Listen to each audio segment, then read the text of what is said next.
Didoakan hamil anak perempuan dari Sukhdev Singh, Bunga Zainal justru tak mau. Kenapa? Tahun baru 2022 menjadi awal yang baru bagi semua orang. Tak jarang, seseorang membuat resolusi atau rencana untuk diwujudkan dalam waktu tertentu. Sederet artis pun turut membuat resolusi di awal tahun 2022. Beberapa di antaranya meminta saran kepada warganet tentang resolusi apa yang akan dilakukan di tahun 2022. Salah satunya adalah Bunga Zainal.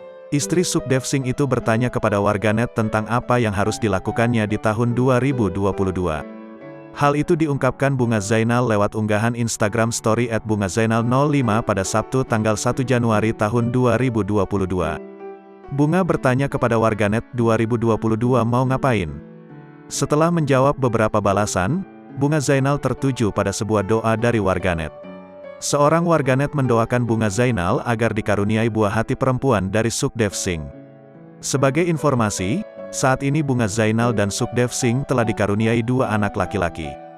Mendapati doa tersebut, Bunga Zainal justru enggan dikaruniai anak perempuan dari Sukhdev Singh. Ia mengaku masih ingin eksis.